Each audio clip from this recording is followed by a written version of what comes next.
Hello साथियों, welcome to Super Climax Academy. Super Climax Academy में आप सभी का स्वागत है। हमारे साथ जो विद्यार्थी हैं वो एक बार आ जाएंगे और आज हम एक ऐसे विषय पर चर्चा करेंगे जो देश में अभी सबसे ज़्यादा चर्चा में है ना। बहुत सारे लोगों को ये पता नहीं है कि सर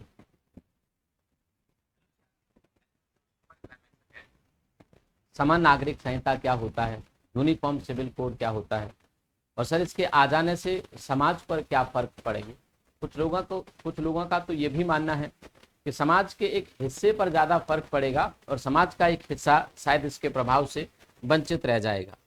तो कई बार इस प्रकार की चर्चाएं चल रही हैं। बहुत सारे लोग इसे राजनीति के चश्मे से भी देख रहे हैं, देखा भी जाना चाहिए। कुछ लोग इसे सुधार की दृष्टि से भी देख रहे हैं और देखा भी जाना चाहिए। हम इसके लाभ पर, हानि पर, बदलाव पर, सब पर चर्चा करेंगे, विस्तार से चर्चा करेंगे कि ये है क्या। उससे पहले मैं आप लोगों को बता देता हूं कि देखो, अगर हम लोग बात करें यूनिफॉर्म सिविल कोड की, है ना, सिविल कोड की यूनिफॉर्म सिविल कोड की यूनिफॉर्म सिविल कोड। यूनिफॉर्म का मतलब होता है, यूनिफॉर्म मतलब एक जैसा।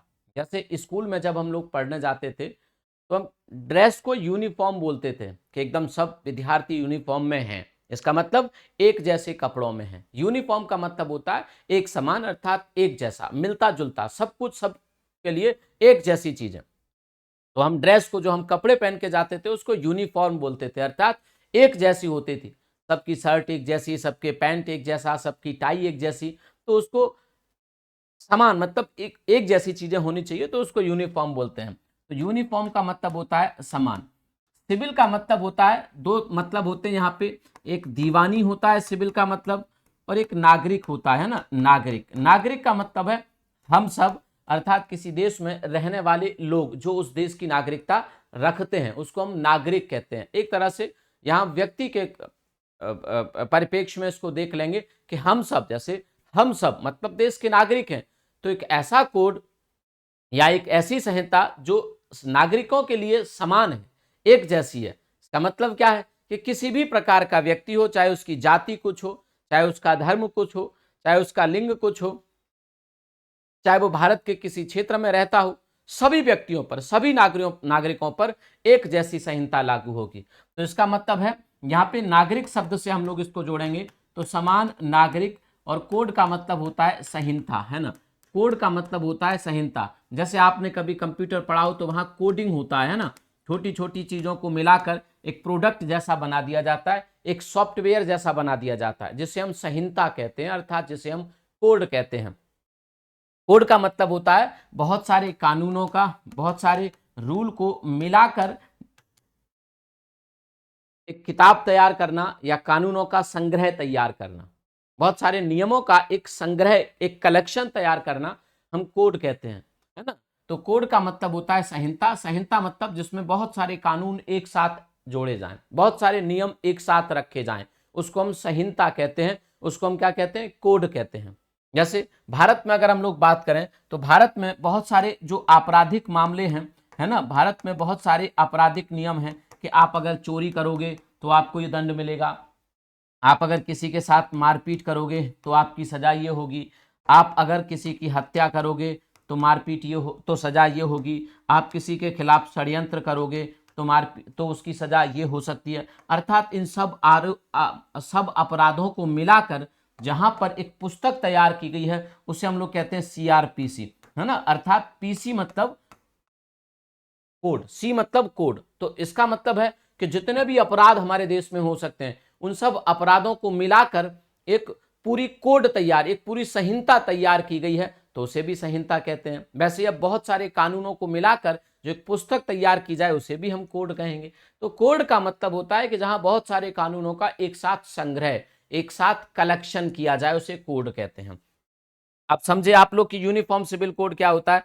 अर्थात किसी देश में ऐसे कानून जो सभी नागरिकों के लिए एक जैसे होते हैं, इक्वल होते हैं, चाहे आपके लिए, चाहे मेरे लिए, चाहे हिंदू के लिए, चाहे मुसलमान के लिए, चाहे सिख के लिए, चाहे ईसाई के लिए, है ना, चाहे महिलाओं के लिए, चाहे पुरुषों के लिए, सबके लिए जो समान हो, सबके लिए जो इक्वल हो, उनको हम यूनिफॉर्म सिविल कोड कहते हैं, है ना।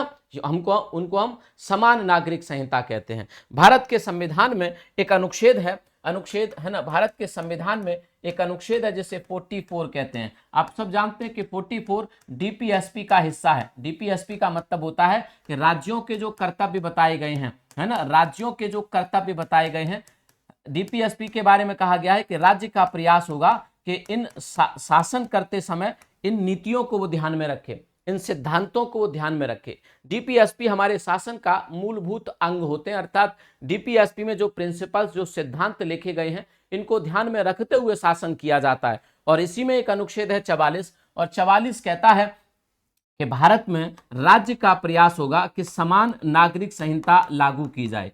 तो यूनिफॉर्म सिविल कोड को लागू करना असंवैधानिक नहीं है। सबसे बड़ी बात तो यही है कि आपको ये सीखना है कि इसको लागू करना असंवैधानिक नहीं है, है तो संवैधानिक इसको लागू करना, क्योंकि भारत के संविधान का अनुच्छेद 44 कहता है कि भारत का प्रयास या राज्य का प्रयास, अब राज्य आप सब जानते हैं, कार्यपालिका भी राज्य है, न्यायपालिका भी राज्य है, विधायिका भी राज्य है, भारत के जितने सरकारी संस्थान है वो सब राज्य हैं। इसका मतलब राज्य का प्रयास होगा कि देश में यूनिफॉर्म सिविल कोड लागू किया जाए, मतलब प्रत्येक नागरिक के लिए समान कानून लागू किया जाए। लेकिन उस समय इसको डीपीएसपी में क्यों डाला, उस समय इसको लागू क्यों नहीं कर दिया गया? आपके मन में यह भी सवाल आएगा कि जब संविधान सभा के लोग थे, उन्होंने ये कहा कि भारत में समान, वॉइस आ तो रही है बेटा, हाँ, उस समय इसको अगर हम लोग बात करें कि उस समय इसको डीपीएसपी में ही क्यों रखा, तब डीपीएसपी को लागू कराना आवश्यक तो है नहीं। डीपीएसपी अगर लागू नहीं भी होंगे तब भी हम लोग इस बात को आधार बनाकर न्यायालय में नहीं जा सकते, हम न्यायालय में इस बात की शिकायत नहीं कर सकते कि नहीं डीपीएसपी लागू होने चाहिए। तो जो संविधान सभा के लोग थे, उन्होंने उसी समय इसको लागू क्यों नहीं कर दिया? उन्होंने क्यों नहीं कहा कि भैया भारत में हर व्यक्ति के कानून जो अधिकार हैं वो समान होंगे, हर व्यक्ति के ऊपर जो कानून लागू होंगे वो समान होंगे, हर व्यक्ति को एक जैसे कानूनों का पालन करना पड़ेगा? तो उसमें सबसे बड़ी बाधा थी भारत की धार्मिक विविधता, भारत की जातीय विविधता, भारत की धार्मिक और जातीय विविधता, है ना। और उस समय भारत में शिक्षा का भी अभाव था। भारत में धार्मिक विविधता इतनी ज्यादा थी और उस धार्मिक व्यवस्था के आधार पर या फिर धर्म के आधार पर लोगों की अलग अलग परंपराएं थी, लोगों की अलग अलग मान्यताएं थी, और लोग उन परंपरा, उन मान्यता, उन आस्थाओं के अनुसार ही काम करते थे। उस समय संविधान सभा के लोगों को लगा कि हमारा उद्देश्य अभी भारत के अंदर, भारत के लोगों के बीच में वैमनस्यता फैलाना नहीं है, या भारत के लोगों को किसी नई मुश्किल में डालना हमारा कर्तव्य भी नहीं है। हम उनसे कहें कि नहीं आपको अब अपने धर्म के अनुसार नहीं, इस कानून के अनुसार काम करना पड़ेगा, तो एक नई चुनौती हमारे देश में क्या होती, उत्पन्न हो जाती। उस समय संविधान सभा के लोगों का काम था कि कैसे भी करके भारत के सभी लोगों को एकजुट रखा जाए, है ना, और कैसे भी करके भारतीयों के अंदर ये भावना लाई जाए कि हम सब एक ही देश के निवासी हैं, हम सब एक ही देश के हिस्से हैं। अगर हम उसी समय कह देते कि नहीं नहीं आप मुस्लिम धर्म की परंपराओं को छोड़िए, आपको ये संविधान की परंपरा या इस कानून की परंपराओं को अपनाना पड़ेगा, हम जनजातियों को कह देते कि नहीं नहीं आप इन परंपराओं को छोड़कर आप इन नियमों को आपको मानना पड़ेगा, तो देश के आंतरिक हिस्सों में अलग प्रकार की चुनौती उस समय हो जाती। तो इसीलिए संविधान सभा के लोगों ने कहा कि इस बात को हम संविधान में लिख देते हैं और जरूरत पड़ने पर भारत में कानून सभी के लिए समान हो जाएंगे। अभी हम ऐसा नहीं कर रहे, अभी हम किसी के ऊपर इस प्रकार की बातों को नहीं थोप रहे, क्योंकि अभी शिक्षा का देश में अभाव है, और जब तक लोगों को हम शिक्षित नहीं कर लेते, जब तक लोगों तक हम शिक्षा नहीं पहुंचा देते, तब तक परंपराओं को छोड़कर और नियम कानूनों को मानने के लिए कहना गलत होगा, क्योंकि लोग नहीं छोड़ेंगे अपने धर्म की परंपराओं को, अपने आस्थाओं को नहीं छोड़ेंगे, और वहां से यहां तक लेकर आना, परंपराओं से या धर्म की चीजों से कानूनों के पालन तक लेकर आना अपने आप में एक बड़ी चुनौती है। जब लोग शिक्षित होंगे, जब लोग प्रोग्रेसिव होंगे, तो अपने आप अपने धर्म की जो बेकार, धर्म की जो बुराइयां हैं उनको छोड़कर लोग इधर बढ़ते चले जाएंगे, है ना, धर्म की बुराइयों को छोड़ छोड़कर लोग इधर मूव करते चले जाएंगे, ऐसा सोचा। तो कहने का अर्थ यह है कि संविधान सभा के लोगों ने उस समय डाल दिया कि भाई आगे आने वाले समय में भारत में जो राज्य होगा वो यूनिफॉर्म सिविल कोड लागू करेगा। हमारा अभी उद्देश्य ऐसा कुछ नहीं है, जब तक काम चल रहा है तब तक काम चलाइए, जब लगे कि अब सही समय आ गया है भारत में यूनिफॉर्म सिविल कोड लागू करने का, तो फिर इसको लागू कर दिया जाएगा। उस समय की सरकारें इसको अपने अपने राज्यों में या भारत की सरकार पूरे देश में इसको लागू कर देगी। तो कहने का अर्थ यह है कि संविधान में इसको लागू करने के लिए कहा तो गया है, लेकिन उस समय कुछ नहीं कहा गया। उस समय कहा कि आगे आने वाले समय में राज्य का प्रयास ये होगा कि सभी नागरिकों के लिए एक जैसा कानून होना चाहिए। अब आप कहोगे कि सर क्या भारत में अलग अलग कानून है सबके लिए? क्या अगर मैं हिंदू हूं तो मेरे कानून अलग हैं, या कोई मुस्लिम है तो सर क्या उसके कानून अलग हैं? आपके मन में सवाल आएगा कि सर हमने तो ऐसा सुना नहीं है कि अलग अलग कानून होते हैं। तो बेटा बात को ध्यान रखिएगा, किसी भी देश में या हम भारत में बात करें तो कानून दो प्रकार के होते हैं। लॉज जो होते हैं या जो अधिनियम एक्ट जो होते हैं वो दो प्रकार के होते हैं। एक कानून होते हैं जिनको हम आपराधिक कानून कहते हैं। क्या कहते हैं? आपराधिक कानून कहते हैं, अर्थात हम इनको क्रिमिनल लॉ कहते हैं।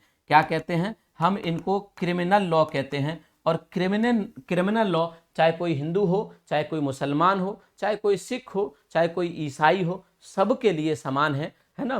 किसी पर भी अलग अलग लागू नहीं होते, है ना। ऐसा नहीं है कि अगर किसी मुसलमान ने हत्या कर दी किसी व्यक्ति की तो उसे तो कम सजा है, और किसी हिंदू ने हत्या कर दी तो उसे ज्यादा सजा है। ऐसा बिल्कुल नहीं है। या तमिलनाडु में बैठा कोई व्यक्ति किसी की हत्या करता है तो उसको केवल 10 साल की सजा मिलती है, कश्मीर में बैठा कोई व्यक्ति किसी की हत्या करता है तो उसे 20 साल की सजा मिलती है। ऐसा नहीं है। आपराधिक कानून तो एक जैसे हैं, है ना। आपराधिक कानून तो एक जैसे हैं, धर्म के आधार पर भेदभाव नहीं करते आपराधिक कानून। चाहे आप हिंदू हैं, चाहे मुसलमान हैं, चाहे सिख हैं, चाहे ईसाई हैं, चाहे किसी भी जाति से हैं, चाहे महिला हैं, चाहे पुरुष हैं, आपराधिक कानून सबके लिए समान है। तो आपराधिक कानूनों में तो यूनिफॉर्म सिविल कोड पहले से ही लागू है, इस बात को याद रखिएगा। यहां पे यूनिफॉर्म सिविल कोड पहले से ही लागू है। हम ये कहें कि भारत में यूनिफॉर्म सिविल कोड नहीं है तो ये गलत होगा, क्योंकि बहुत सारे कानूनों में तो पहले से ही लागू है। यहाँ पे यूनिफॉर्म सिविल कोड की अगर बात करें तो कोई पूछे आपसे तो आप उसको प्यार से बताइए, भैया बैठो, भारत में जो आपराधिक कानून होते हैं, भारत में जो क्रिमिनल लॉज होते हैं, वो पहले से ही यूनिफॉर्म सिविल कोड के अनुसार चलते हैं, यूसीसी के अनुसार चलते हैं। तो ऐसा नहीं है कि भारत में यूनिफॉर्म सिविल कोड नाम की कोई चीज ही नहीं है। आपराधिक मामलों में यूनिफॉर्म सिविल कोड है, मतलब सीआरपीसी, आईपीसी, ये किसी के साथ भेदभाव नहीं करते। चाहे कोई हिंदू हो, चाहे कोई मुसलमान हो, चाहे कोई सिख हो, चाहे कोई ईसाई हो, चाहे कोई यहूदी हो, चाहे कोई किसी जनजाति से हो, चाहे अनुसूचित जाति से हो, चाहे वो सवर्ण हो, चाहे वो ओबीसी हो, सब पर समान रूप से लागू होते हैं आपराधिक कानून। लेकिन दूसरे जो कानून होते हैं जिनको हम दीवानी कानून कहते हैं या जिनको हम सिविल मैटर कहते हैं, सिविल मैटर सबके लिए समान नहीं है। सिविल मैटर सबके लिए समान नहीं है।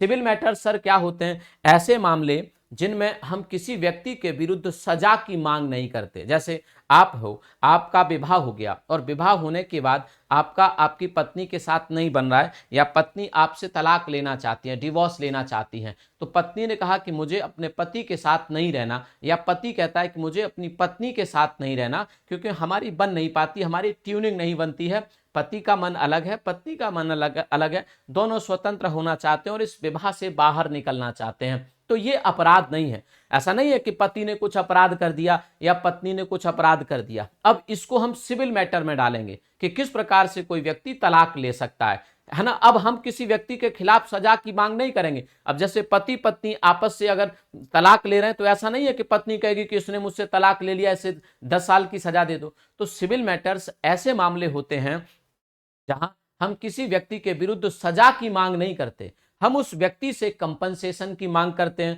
क्षतिपूर्ति की मांग करते हैं। उदाहरण के तौर पर कि जब पत्नी अपने पति से अलग होगी तो वो कहेगी कि मुझे इससे गुजारा भत्ता दिलवाइए, ना कि वो ये कहेगी कि इसे जेल में डाल दो। अरे जेल में डाल दोगे तो गुजारा भत्ता कौन देगा, है ना। पत्नी कहती है पति से कोर्ट में जाके कि मुझे इस व्यक्ति से मेंटेनेंस दिलवाइए, मासिक भत्ता दिलवाइए, ताकि मैं अपना गुजर बसर अपनी कर पाऊं।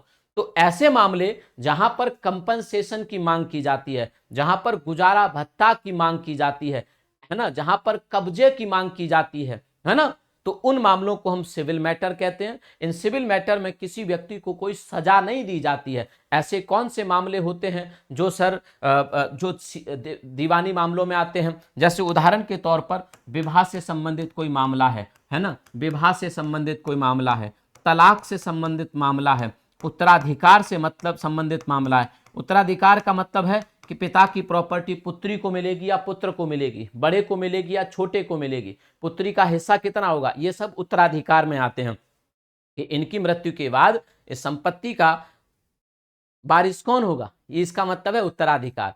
तो उत्तराधिकार आपका है ना, गोद लेने के नियम, ये सब सिविल मैटर हैं, है ना, ये सब सिविल मैटर हैं। जैसे विवाह का मामला है, तलाक का मामला है, उत्तराधिकार का मामला है, गोद लेने का मामला है, ये सब सिविल मैटर हैं। और इन सब में लोग अपनी आस्था और अपने धर्म के अनुसार चलते हैं। जैसे तुम्हारा विवाह होगा, तो जब तुम्हारा विवाह, अगर तुम हिंदू हो तो वहां पे एक ब्राह्मण जी आएंगे, है ना, जिनको विवाह का ज्ञान होगा, तो वो आपका विवाह का कर्म कराएंगे, आपका विवाह पढ़ेंगे, अग्नि के सामने आपके साथ फेरे कराएंगे, है ना। तो हिंदू धर्म के अनुसार आपका विवाह होगा। ऐसे जब इस्लाम में किसी का विवाह होता है तो वो उनकी तरीके से होता है, उनका निकाह पढ़ा जाता है, तो वो निकाह पढ़ा जाएगा। तो कहने का अर्थ ये है कि कुछ ये जो चीजें हैं, ये ऐसी चीजें हैं जो धर्म आधारित हैं।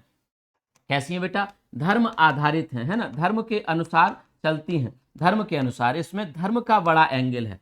तो अगर हम लोग बात करें, इसीलिए क्योंकि ये धर्म आधारित है, लोग इन कामों को अपने धर्म के अनुसार करते हैं, धर्म के अनुसार इनको मानते हैं, इसलिए इनके भी कानून अलग अलग है। अब यहाँ पर हिंदू और मुसलमानों में भेद होता है। मैं उदाहरण देना चाहूंगा आप लोगों को। जैसे अगर हम लोग बात करें विवाह को लेकर, तो विवाह को लेकर अगर आप बात करोगे तो हमारे देश में एक हिंदू कोड बिल है या हिंदू मैरिज एक्ट है ना, हिंदू विवाह अधिनियम है। क्या है बेटा, हिंदू विवाह अधिनियम है। और यह अधिनियम, अब ये कानून है, ये भारत में दीवानी कानून है, लेकिन ये सिर्फ हिंदुओं पर लागू होता है। किस पर लागू होता है, सिर्फ हिंदुओं पर लागू होता है, हिंदू मैरिज एक्ट। हिंदुओं के साथ साथ आप सब जानते हैं कि हिंदू में ही बौद्ध को शामिल किया जाता है ना, और जैन को शामिल किया जाता है। तो हिंदू, बौद्ध और जैनों पर लागू होता है। और इसमें क्या कहा गया है कि एक व्यक्ति एक ही विवाह कर सकता है, एक व्यक्ति क्या कर सकता है, एक ही विवाह कर सकता है, जब तक उसकी पत्नी है ना उससे आधिकारिक तौर पर तलाक लेकर अलग नहीं हुई है, तब तक कोई व्यक्ति दूसरा विवाह नहीं कर सकता। या जब तब तक कोई पत्नी आधिकारिक तौर पर अगर अपने पति से अलग नहीं हुई है, आधिकारिक तौर पर मतलब न्यायालय के सामने अगर उसकी तलाक नहीं हुई है या न्यायालय ने इस बात की मंजूरी नहीं दी है, तो वो दूसरा विवाह नहीं कर सकती। ये हिंदुओं में होता है कि आप एक से ज्यादा विवाह नहीं कर सकते, जब तक आपकी पत्नी है तब तक दूसरा विवाह नहीं कर सकते, है ना, आरी बात समझ में, दूसरा विवाह नहीं कर सकते। और अगर करते हैं तो इसमें 10 साल तक की सजा है, 10 वर्ष, तो ये अपराध माना जाएगा। फिर इसको, क्योंकि अब इसको अपराध का एंगल दे दिया है कि अगर कोई पति अपनी पत्नी के जीवित रहते दूसरा विवाह कर लेता है तो वो अपराध की श्रेणी में चला जाएगा, है ना, वो अपराध मान लिया जाएगा। यहां अगर दूसरा करेगा तब वो अपराध में शामिल हो जाएगा कि भाई इस व्यक्ति ने अपनी पत्नी को धोखा दिया है, अपराध किया है, तो वो अपराध में शामिल हो जाएगा। तो 10 वर्ष तक की सजा हो सकती है अगर कोई व्यक्ति एक से ज्यादा शादी कर लेता है तो, है ना। वैसे ही अगर हम लोग बात करें तो एक ही विवाह होता है। वैसे ही अगर हम लोग बात करें, हिंदू धर्म में एज फिक्स है। ये हिंदू मैरिज एक्ट जो है वो कहता है कि कम से कम 18 वर्ष लड़की की आयु होनी चाहिए, जो बढ़ाकर अब 21 कर दिया है, और लड़कों की उम्र कम से कम 21 होनी चाहिए। इससे कम है तो शादी वैलिड नहीं मानी जाएगी, शादी को कानूनी मान्यता नहीं मिलेगी अगर इससे कम है तो, है ना। मेरी बात को फिर से ध्यान से सुनिएगा कि हिंदू मैरिज एक्ट क्या कहता है। हिंदू मैरिज एक्ट क्या कहता है कि भैया, हिंदू मैरिज एक्ट कहता है कि एक ही विवाह होगा, है ना, 18 वर्ष लड़की की आयु होनी चाहिए, 21 वर्ष लड़के की आयु होनी चाहिए। इससे अगर कम है तो विवाह को मान्यता नहीं मिलेगी। चलिए, तो ये तो था हिंदू मैरिज एक्ट। अब मुसलमानों के लिए अगर हम लोग बात करें तो मुसलमान हैं, आप कहोगे सर ईसाई हैं, है ना, मुसलमान हैं, ईसाई हैं, है ना, यहूदी हैं, इनके लिए भारत की संसद ने कोई कानून ही नहीं बनाया है। इनके लिए भारत की संसद ने कोई कानून बनाया ही नहीं है। तो इनके यहां चलते हैं पर्सनल लॉज, पर्सनल कानून, व्यक्तिगत कानून। जैसे मुस्लिम पर्सनल लॉ, ईसाई या क्रिश्चियन पर्सनल लॉ। तो इनके जो विवाह होते हैं वो इनके पर्सनल लॉ के हिसाब से होते हैं, ये वाला लागू नहीं होता है इनके ऊपर। तो इनके लिए होते हैं इनके पर्सनल लॉ, है ना, इनके लिए होते हैं इनके पर्सनल लॉ, अर्थात, है ना, उदाहरण दे रहा हूं आप लोगों को, पर्सनल लॉज अर्थात जैसे मुस्लिम पर्सनल लॉ, है ना, भारत में एक बोर्ड बनाया गया है मुस्लिम पर्सनल लॉ बोर्ड। और अब ये जो मुस्लिम पर्सनल लॉ मतलब व्यक्तिगत कानून है, ये कहता है कि कोई मुस्लिम देश में 4 शादियां कर सकता है। उसकी पहली पत्नी जीवित है, साथ भी रह रही है तब भी दूसरा विवाह कर सकता है, अपराध नहीं है। दूसरी पत्नी भी है, साथ भी रह रही है तब भी वो तीसरा विवाह कर सकता है, कोई दिक्कत नहीं है। तीसरी भी है, साथ भी रह रही है तब भी वो चौथा विवाह कर सकता है, कोई बात नहीं। तो ये जो मुस्लिम पर्सनल लॉ है वो कह रहा है कि 4 विवाह तक कोई व्यक्ति कर सकता है ना। यहां पुरुष को ये अधिकार है, महिला को नहीं है, पुरुष को अधिकार है कि वो 4 विवाह कर सकता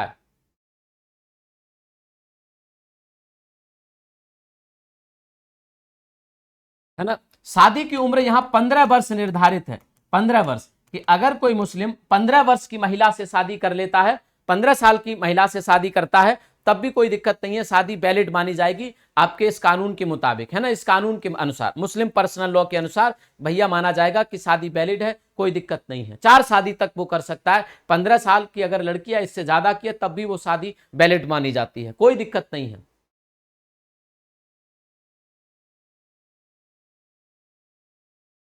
ये मुस्लिम पर्सनल लॉ कहता है। तो यहां पर आके आप लोगों को लगने लगता है कि सर ये तो हिंदुओं के लिए अलग है, मुसलमानों के लिए अलग है।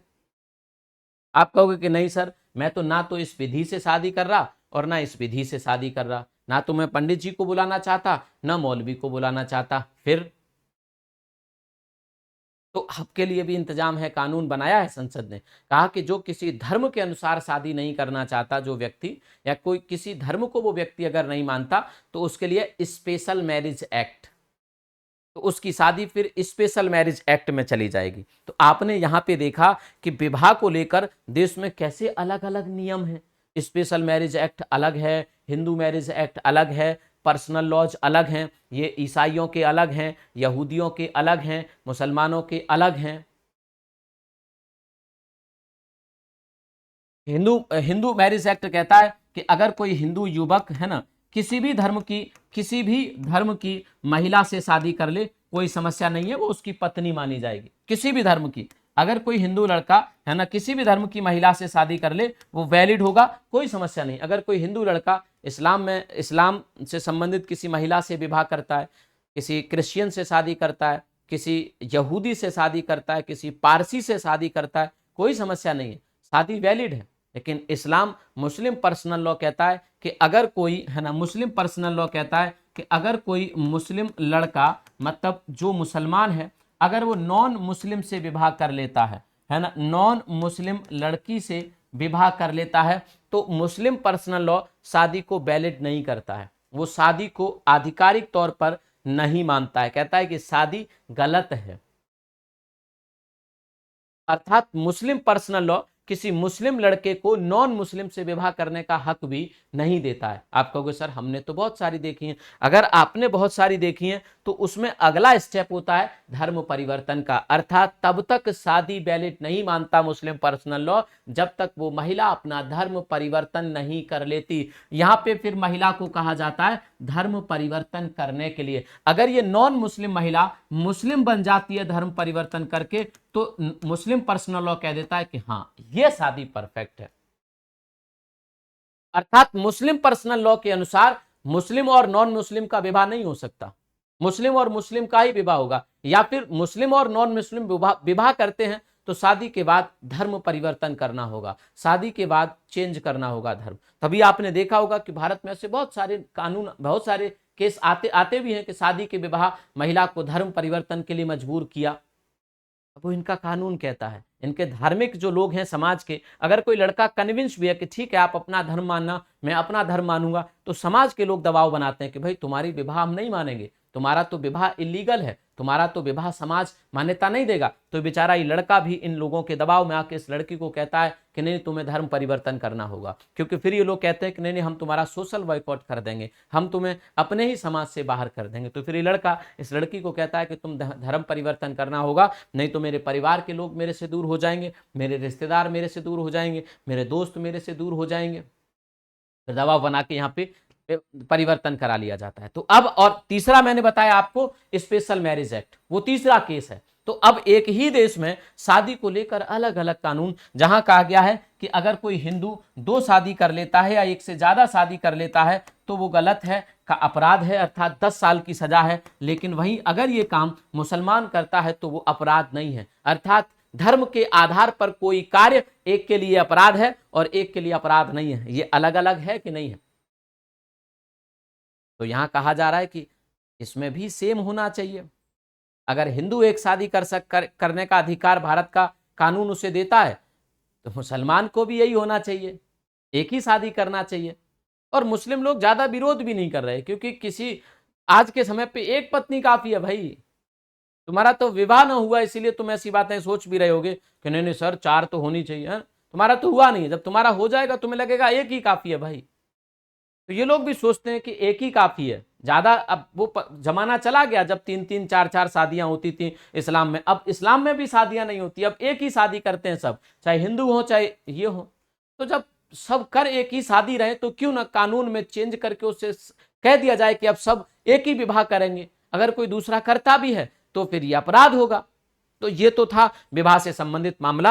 आगे बढ़ते हैं कि और क्या क्या अंतर होता है। अब अगर हम बात करें यहाँ पे, जैसे डिवोर्स हो जाता है, मतलब तलाक हो जाती है ना, तलाक का मामला आता है, तो हिंदू धर्म में बिल्कुल अलग है, इस्लाम में बिल्कुल अलग है। हिंदू धर्म में अगर तलाक की बात करें तो दोनों का आपसी सहमति से ही तलाक हो सकता है, आपसी सहमति से ही तलाक हो सकता है ना, आपसी सहमति से तलाक होगा। पति और पत्नी जब तैयार होंगे दोनों तलाक लेने के लिए, तभी हिंदू मैरिज एक्ट उनको तलाक लेने का अधिकार देता है। या फिर मान लीजिए कि पति चाहता है, तो उसे उन कारणों से जज को कन्विंस करना पड़ेगा कि जज को लगे कि हाँ दोनों का साथ रहना संभव नहीं है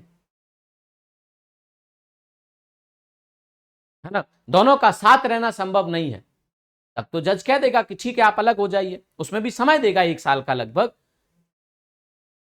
या पत्नी को लगता है कि वो पति के साथ नहीं रहना चाहती, लेकिन पति सहमत नहीं है इस बात को, पति कहता है कि नहीं नहीं तुझे मेरे साथ ही रहना होगा, तब भी पत्नी को जज को कन्विंस करना पड़ेगा कि क्यों इस व्यक्ति के साथ रहना संभव नहीं है, तब कहीं जाके तलाक हो पाती है हिंदू धर्म में।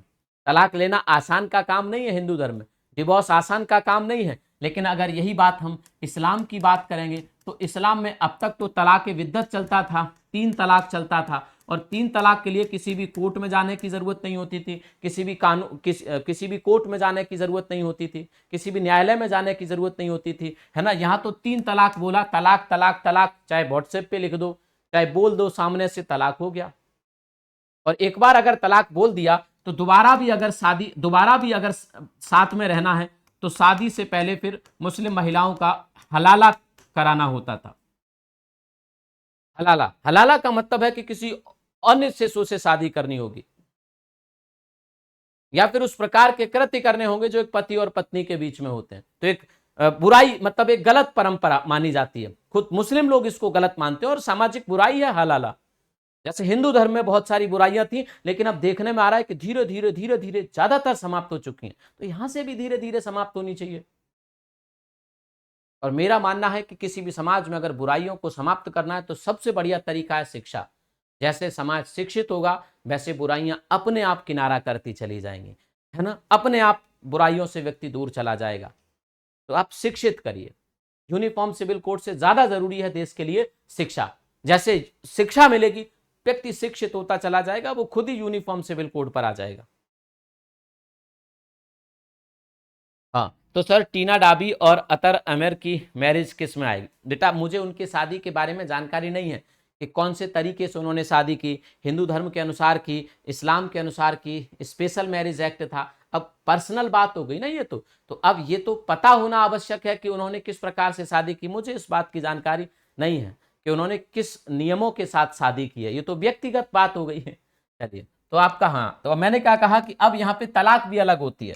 तलाक के बाद गुजारा भत्ता मिलता है। हिंदू धर्म में पत्नी जो होती है वो गुजारा भत्ता का मांग कर सकती है, गुजारा भत्ता मांग सकती है। गुजारा भत्ता का मतलब होता है मासिक खर्चा, है ना, मासिक खर्चा। और हिंदू धर्म में पति की आय के अनुसार, उसकी जो इनकम है उसके अनुसार पत्नी को इनकम का एक हिस्सा देना पड़ता है, और ये तब तक देना पड़ता है जब तक वो जीवित रहेगा, या पत्नी शादी नहीं कर लेती। पत्नी अगर विवाह कर लेती है तब तो ये गुजारा भत्ता बंद हो जाएगा। अगर पत्नी ने विवाह नहीं किया और वो रह रही है ऐसे ही बिना पति के और बिना विवाह के, तो फिर जीवित रहने तक आपको गुजारा भत्ता, जब तक आप कमाते हो तब तक आपको गुजारा भत्ता देना होगा। लेकिन इस्लाम में ऐसा कुछ भी नहीं है। इस्लाम में गुजारा भत्ते का कोई प्रावधान नहीं है। अगर कोई युवक अपनी पत्नी को छोड़ देता है तो एक मेहर की राशि होती है जो शादी के दौरान तय की जाती है। मेहर की राशि का कुछ गुना, लगभग 4 गुना करके पति वापस लौटा देता है। जैसे मेहर की राशि अगर 10,000 तय की गई शादी के दौरान, तो 40,000 रुपये वो लौटा देगा,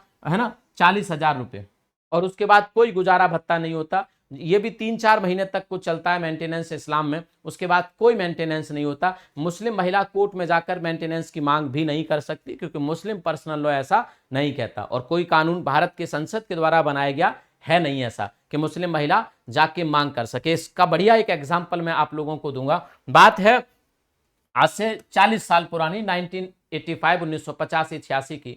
हुआ क्या था कि एक मुस्लिम महिला थी जिनका नाम था साहबानो। मेरी बात को ध्यान से समझिए, बड़ा एक अच्छा एग्जाम्पल दूंगा गुजारा भत्ता को लेकर। जिनका नाम था साहबानो। साहबानो के पति थे और लगभग बुजुर्ग थे, दोनों वृद्ध थे। तो साहबानो के जो पति थे उनकी उम्र थी 73 साल।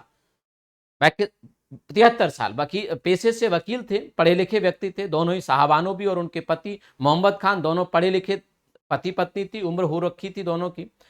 मोहम्मद खान ने 73 साल की उम्र में साहबानो को तलाक दे दिया। 73 मतलब लगभग बुजुर्ग, वृद्ध, बुढ़िया, 73 ईयर की साल में जाके उन्हें तलाक दे दिया। अब साहबानो को जब तलाक दे दिया गया, है ना, साहबानो को जब तलाक दे दिया गया मोहम्मद खान के द्वारा, तो मोहम्मद खान के खिलाफ, है ना, मोहम्मद खान के खिलाफ साहबानो कोर्ट चली गई, न्यायालय चली गई। कहाँ चली गई? न्यायालय चली गई, है ना, न्यायालय चली गई। अब न्यायालय से फैसला क्या आया? क्योंकि अब इन्होंने कहा, साहबानो ने जाके कि 73 साल की उम्र में मैं कहाँ जाऊंगी बताइए, मुझे तो कहीं जगह है ही नहीं 73 साल की उम्र में जाने की, मैं कहाँ जाऊं 73 साल की उम्र में, कहाँ से मैं पैसे लेके आऊंगी, कहाँ से मैं गुजारा भत्ता लेके, कहाँ से मैं अपना खर्चा पानी चलाऊंगी।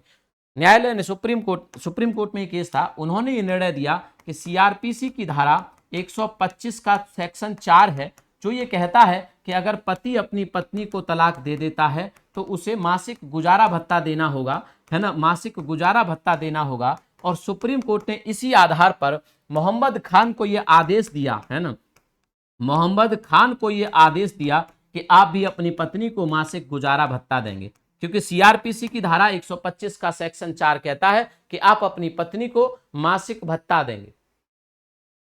अब इसका विरोध पूरे भारत में हुआ।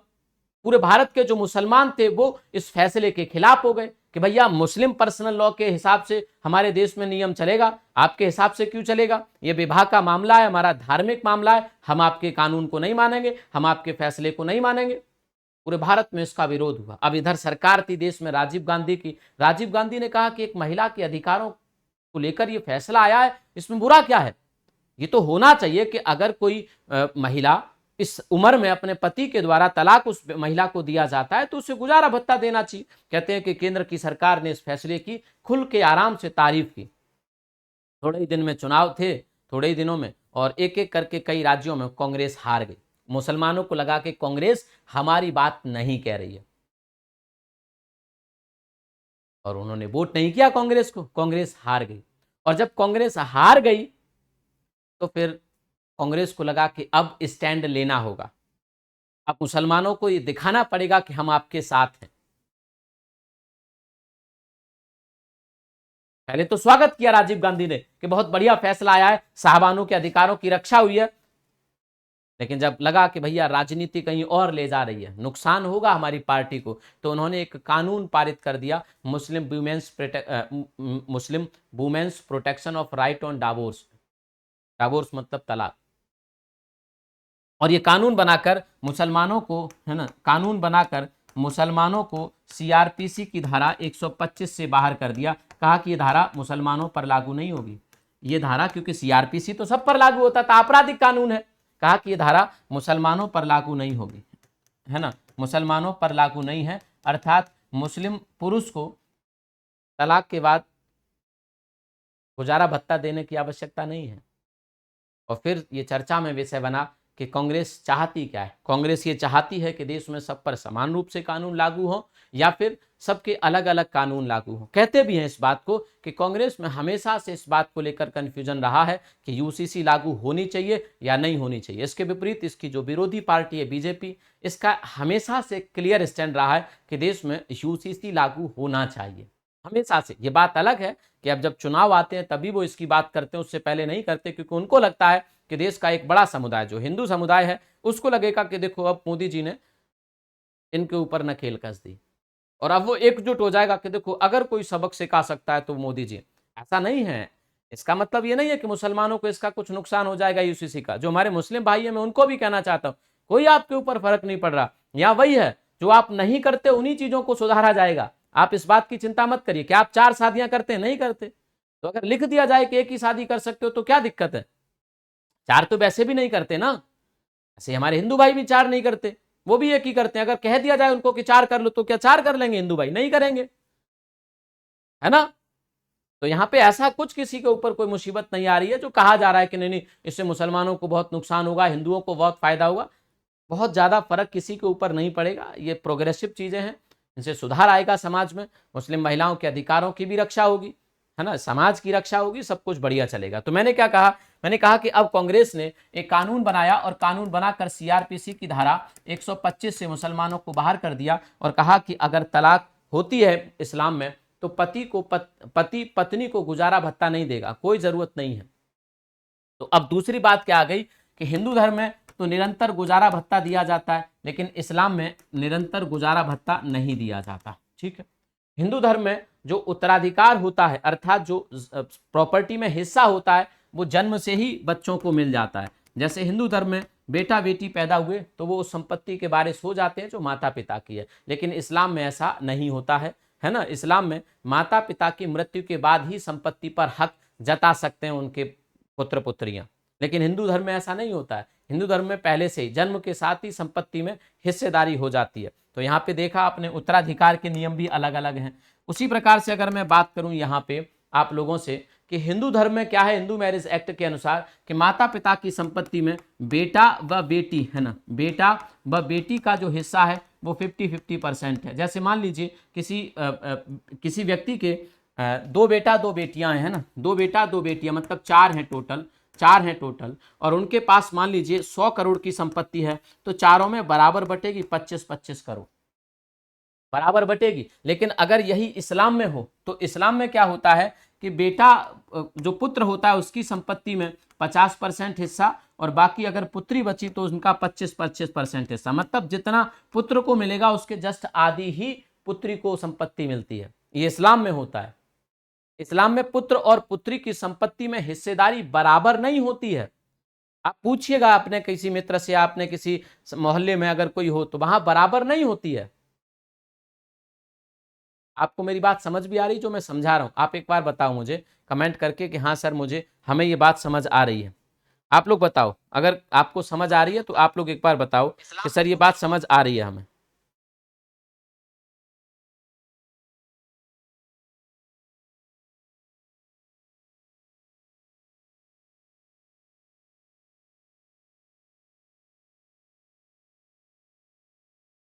अगर आप मेरी बात को सुन पा रहे हैं तो आप बताइए कि सर आपको मेरी बात समझ आ रही है। चलिए, बाकी मैं आगे लेकर चल रहा हूं। तो मैंने क्या कहा आपसे कि यहां पर अलग है और इनके लिए अलग है। जन्म से पैतृक संपत्ति में हिस्सेदारी, बट इनकी नहीं होती हिस्सेदारी।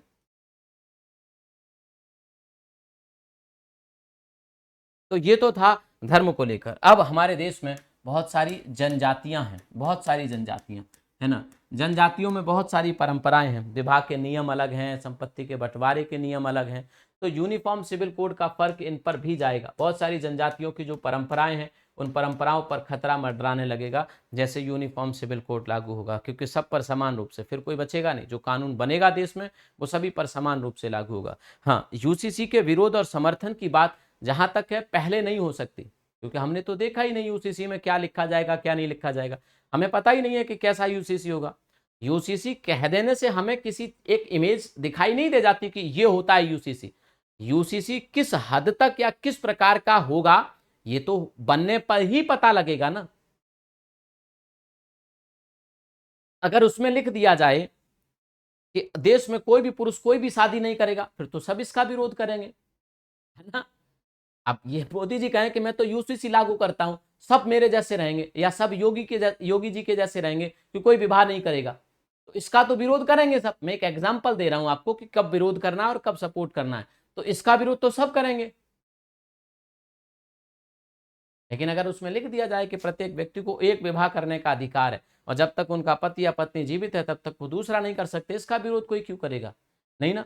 तो यूसीसी विरोध करना या सपोर्ट करना ये तो तैयार होने पे पता लगेगा कि विरोध करना है या सपोर्ट करना है। तो ये कुछ चीजें थी जो मैं आप लोगों को बताना चाहता था। तो यूसीसी का मतलब है मेरे मित्र, हाँ, यूसीसी का मेरा मतलब है मित्र कि भारत में सभी व्यक्तियों पर कानून समान रूप से लागू होना, एक जैसा कानून सबके ऊपर लागू होना, इसको हम लोग यूसीसी कहते हैं, इसको हम लोग समान नागरिक संहिता कहते हैं, है ना। तो आप अपने हिसाब से इसको एक बार समझना, फिर से वीडियो देखना कि सर इस पर परेशानी किन लोगों को हो रही। किसी को कोई परेशानी नहीं होनी चाहिए।